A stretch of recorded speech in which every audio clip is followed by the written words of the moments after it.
Welcome to Leadership DNA, a podcast for those who aspire to be a better leader. Alongside Arturo Gomez, I'm Rob Cressy. Arturo, I am super excited about today's episode. So am I, man. I'm excited about everything we're going to be doing on this podcast. Today's topic, leadership starts with taking care of number one, and that means you.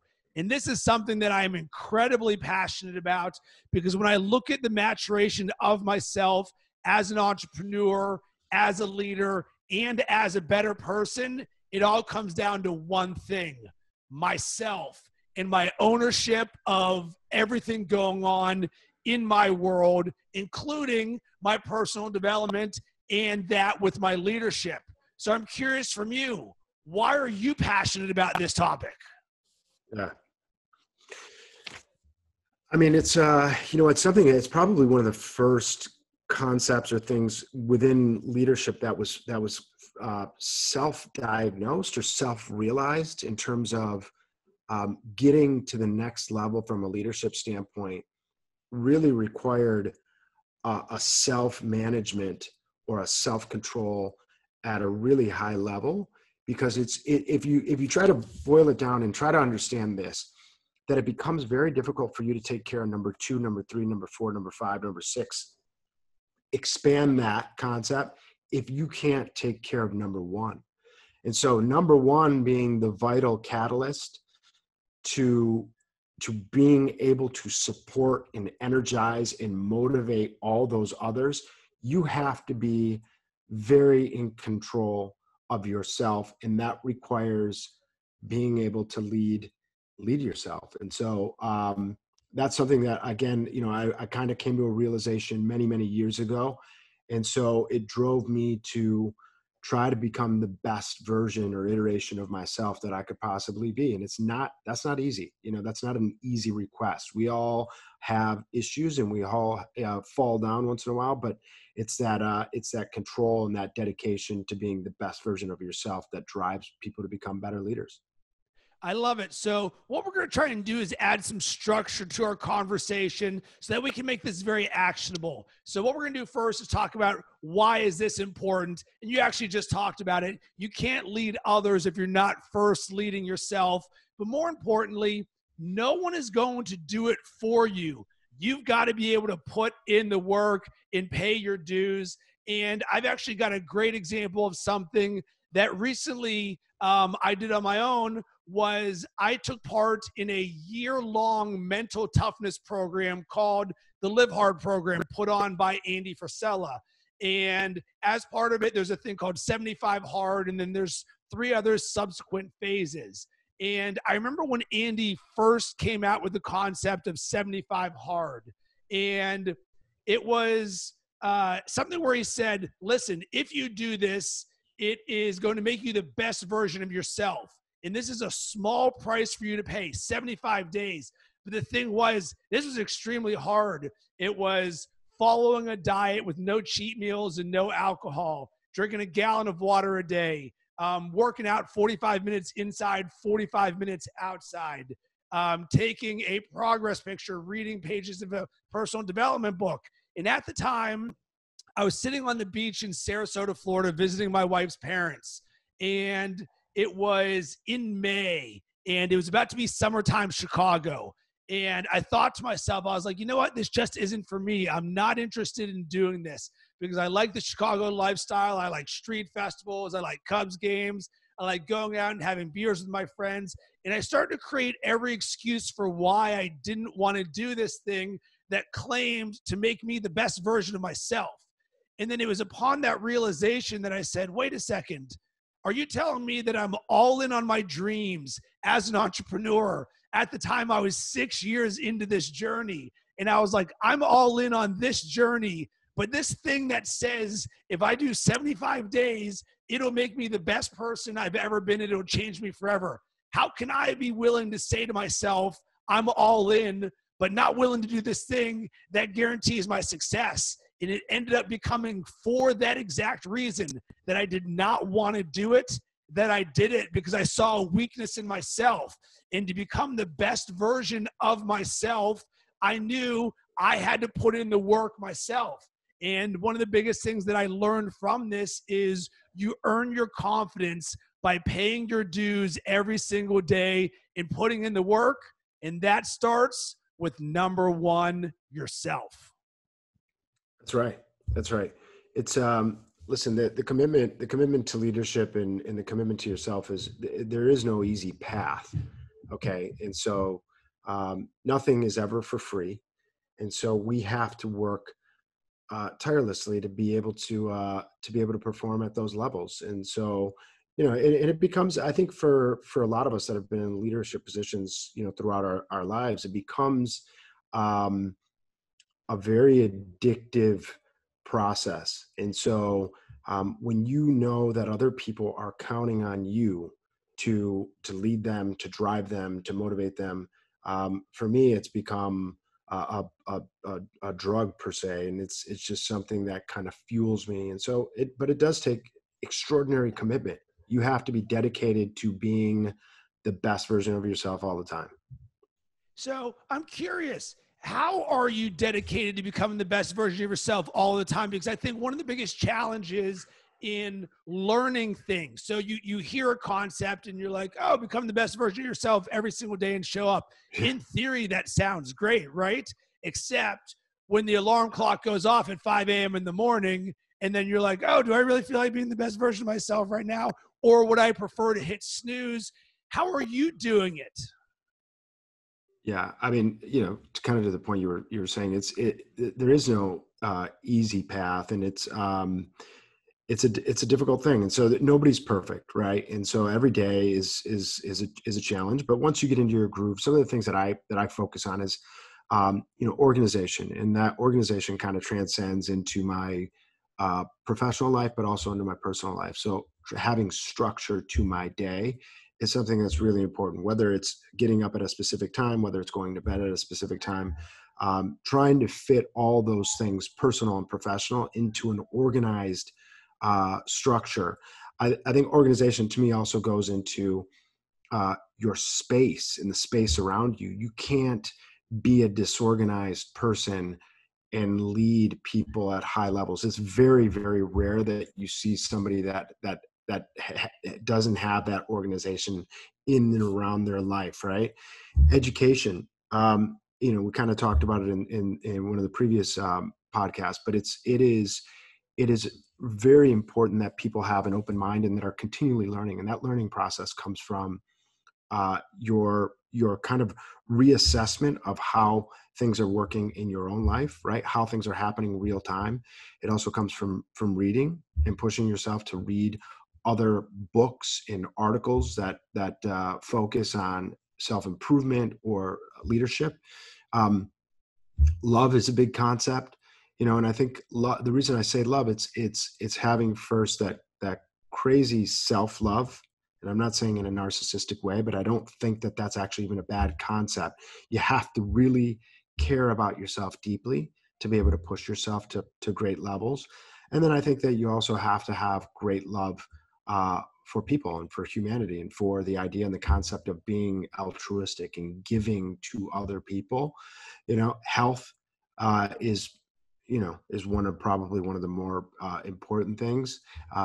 Focusing on making sure that you are allowing this engine, this machine that we are, to get all the things that it needs, and whether it's sleep, whether it's food, whether it's exercise, making sure that there's moderation in the things that you do. Obviously, I like to have a drink once in a while, and so making sure that we can put a little cap on that. Commitment is something that obviously kind of overlays all these things that we're talking about, but it's having a strong dedication to this concept of self-improvement, and then intensity. I think intensity is a big part of bringing energy, passion, fire to the process, because we all need motivation, and sometimes when you're dealing with yourself, it's all head games, right? And so that intensity, you have to come and prepare yourself to bring that intensity, even if it's for yourself. And so those are some of the things kind of that stand out for me that I, try to drive my weekly schedule, my daily schedule as part of a criteria that I have to adhere to. I really like that. So the next part of the structure of how we're going to do this is first, we're going to tell you why it's important. And what Arturo just gave us right there is the how to do it or how to work on it. So I want to sort of unpack some of these things because I'm very much similarly aligned. And I think there's going to be one key thing or several key things that resonate over and over again throughout our podcast episodes. If you hear something that Arturo says that all of a sudden I affirm and I do for myself, that should be a little red flag for you. So if Arturo's doing something and I'm doing something and we know other leaders who are doing these things, you want to be able to audit success and notice patterns where you're like, if these people that know what they're talking about or I aspire to be like, they do these certain things. If I'm not doing this, maybe I should take it upon myself to learn a little bit more about some of these things. So the first thing that you talked about, organization, how your day is going to unfold.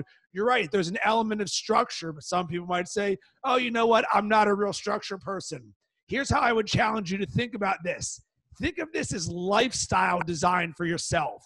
If you were going to design your ideal life, what would your ideal day look like? And then you start to break that thing down to add a little bit more structure. So maybe you liked all of the things that Arturo talked about there. Cool. Maybe your structure is, I'm just going to have these 5 elements in my day. I'm going to make sure to get these accomplished. Not everybody has to be a task manager where you say, I get up at this time and I do this and that. It works for me and it works for Arturo, but it doesn't mean that that works for you. And I think Arturo, both you and I are both creative people as well. So there is an element of art that comes to this where we do like an absence of structure because it does feel good. Right. Yeah. And I think the way that you're explaining it is it has to feel right for you. It has to be in line with what you can accomplish. So you don't need to take, we're giving suggestions here, right? But I think over the years, through education and obviously through self-exploration, these are the things that have really stood out as necessary components. And so however you organize yourself, you have to have that component in there to be a high achiever. Very much so. And I very much like to think of myself like a machine or a computer with a boot sequence that says, hey, for Rob to be the best computer, what do I need to do to make sure that I accomplish the things that I want? So the next thing that you talked about, which we are going to probably talk about ad nauseum, education. Always be learning. The simplest way to do that is reading or podcasts. And I remember back in the day, so when I'd quit my job, I went from making multiple 6 figures to making $0 overnight. And I started to audit the success habits of the most successful people. And you would hear the average CEO reads 60 books a year. And I was like, crap, I'm reading 0. Think I might want to change this. So a lot of people are going to say, but Rob, I don't have time. I don't like reading. They're going to start to make the excuse for why this can't happen. So I'm like, all right, average CEO reads 60 books a year. I'm reading 0. If it's important enough, I'll make time to do it. Well, when is there always time to do it? In the morning, because so often people let the day go by and then it's like 7 o'clock and then you're like, hey, Rob, I got to take us to the Cubs game. You want to go? And you're like, sure, I'd love to go. Boom. Next thing you know, you've just gone without learning something. So I was like, if I need to level up and become a better leader, then I need to prioritize reading. So it is literally the very first thing that I do every day. I've read for 30 minutes a day for 7 straight years. And it's something that's become part of my routine. So like we said, organization and structure, well, I knew that reading was important. So I wanted to make sure that every day was better than the day before. So how do you ensure that? By reading something, because by design, you are now smarter and you've learned something than you did yesterday. Yeah, it doesn't need to be super rigid. I mean, I think it's as easy as if you enjoy reading the paper in the morning because you're going to absorb things that are happening across the world, across the nation, then that's fine. I think education to me is exactly what it says. Okay, you have to be focused on educating yourself. It doesn't mean that you have to read 30 leadership books. in a month. That's not what I'm talking about. I'm talking about pushing yourself to constantly be educating yourself. Now, if in the process you're digesting and picking up some books that you are passionate about, that have to do with great stories about leadership, then you're going to pick up a lot. You're going to pick up a lot. So, but education is broad. Force yourself to learn, and learning can happen in a million different ways. Agreed. So you also talked about love. And I believe this is probably going to be one of the more challenging ones. And it's kind of weird to say this. And right now, I'm doing every month, I create a new habit that I want to cultivate. And this month, that habit is self-love. Well, why in the world am I doing that? Because as an entrepreneur who is at the top, who's leading himself, so often we create our own prisons for ourselves. We create these expectations that if I don't do something, then I feel some sort of way. So the overwhelming majority of pressure that I feel in my life is self-created. But why would I ever make myself feel some sort of way that is other than loving? So in order to help add more love to my life, I'm making it a conscious effort to be more intentional and aware about self-love. So every day I'm reading, what is my monthly habit that I'm working on? Self-love. So what this does is the heightened awareness allows me to reactivate when times aren't exactly the most loving. And I'll actually give a great example that happened yesterday. So it was the day after Memorial Day, and most people have a case of the Mondays after a holiday. Well, it was 2:30 p.m. and I'd been extremely productive and I had good effort all day. But then I just got that grinding feeling and it just like stopped. And I didn't want to work on what I was working on at the moment. And all of a sudden I started to feel bad about myself. So I sat there, and sometimes you self-audit the importance of the things that you're working on. Am I always doing the most important thing that I should be doing? And if I'm not, then I make myself feel bad about it. So I was like, wait a second, I'm feeling that thing right now. Time for me to practice some self-love. And the way that I overcame this, and this comes with practice, is step one is the recognition of it. All right, I'm aware of it. Step two is remove all of your expectations for what you think you need to accomplish and just take one action on anything. Because at the end of the day, making some progress on something is better than making no progress on nothing. And through that, I was able to double down on my self-love to allow me to still make some progress. And guess what ends up happening? Once you do one thing, congratulations, now you're starting to build momentum again. That's right. That's right. I mean, it's the concept of self-love. Like I said, it's as easy as, I mean, we're our own biggest critics. And so to the point that you were making, I mean, we often abuse ourselves mentally more so than any other. We inflict more damage than anybody else can really afflict. And you think about the head games and the things that we do. And so, but yeah, it's just caring enough about yourself to push yourself and to do your best. And that's it. It's just do your best, give 100, and that's all that I think that I would say that is necessary as a starting point.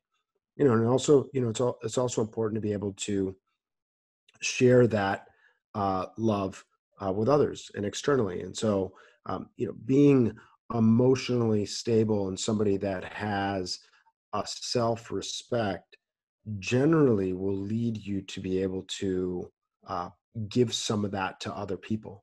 And we've all met individuals that were nasty for some reason or another.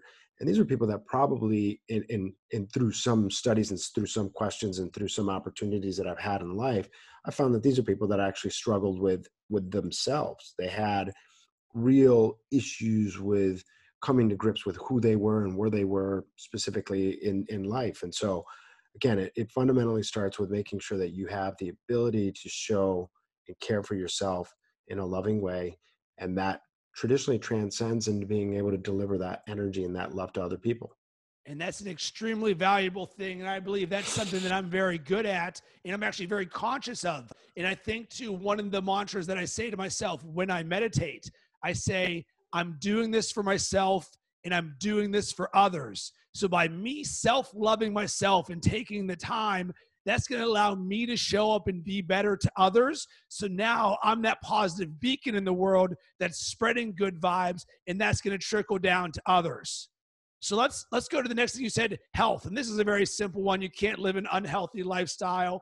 And a simple way that I think about this is when you look at the people that you admire who are at the top of their game, what do they traditionally look like? And there's a certain thing that everything you do is a reflection of your brand. So health definitely needs to be one of it. Aside from the fact that when you look good, you feel good, you're more confident, you're going to radiate a certain way, and people are going to naturally gravitate towards you. So with it, you just want to live a healthier lifestyle. We don't need to hammer home how you do it. I just want you to be conscious of it. Yeah, that's right. I mean, I think it's for everybody, it means something a little bit different. There's, when we talk about the 75 hard, I don't really have a desire to do that because it's like, I'm a very healthy person. I live a very healthy lifestyle, but I think that there's also limits that I would go personally. And so, I mean, I think your commitment to doing that is amazing. And some people have been able to do those type of things and triathletes and marathon runners and all that other stuff. So everybody knows what living a healthy lifestyle means for them.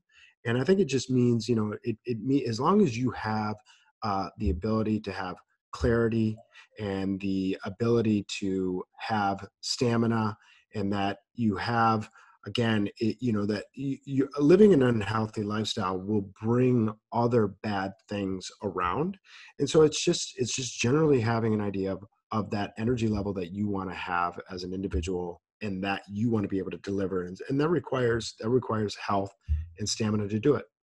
And with that, you talked about commitment. So we have to have a commitment to this. How do you show up every day to become the best version of yourself? It's first starting with a strong why. Why do you want to do it? So for me, it was very simple. I'm all in on my dreams and I burn the boats. I'm not looking back. So when I wake up every single day, I'm purpose driven. That my most valuable asset is time. So whether it's 5 a.m. or 10 p.m., I'm sitting there being like, I'm building the world in my image. And that ends up becoming both a blessing and a curse that a lot of high achievers have to deal with, because where's our off switch when by design we are always on? But that's actually why we're breaking down these different elements of leadership, so you know which buttons you can push. We can go forward and backwards, because we don't want too much of any one thing to where all of a sudden you're just redlining on it. But you want to have this awareness to yourself of the different things that it takes to become a higher performer, the better version of yourself, and ultimately a better leader of you. That's right. I think, again, commitment can mean a lot of different things, but the primary thing is the word is defined. You have to have that strong dedication to yourself and to the path that you want to follow. So for various people, it means a little bit different, but I think that's where it is. Arturo, let's get to the action item or the takeaway from this episode. Do you have one for the listener? Yeah, I think it's, again, it's that leadership and living a life that is more complete really starts with number one. And people need to understand that they can participate in this at whatever stage or whatever level that they are in life, because it's just, all it is just a commitment to yourself. And that's it. I love it. And my action item is, if you want to work on self-love, here's a very simple thing that you can do. I want you every day for the next 7 days just to write the word self-love on a piece of paper. Why would you do that? Because now you just have a simple awareness. Once a day for 7 days, you're just going to say self-love. If at any point during those days you feel some sort of way that is other than self-loving, just go back to that, look at that, and all of a sudden you're like, oh, self-love, cool. And don't worry about the bad things. Just focus for 1 week on self-love. And then guess what? You get to rinse and repeat that as much as you want. And we would love to hear from you about this episode. Is there anything that really resonated with you or stood out? Arturo, where can everybody connect with you? Yeah, best places to find me on LinkedIn, Arturo Gomez, LinkedIn. And you can hit me up on all social media platforms at Rob Cressy.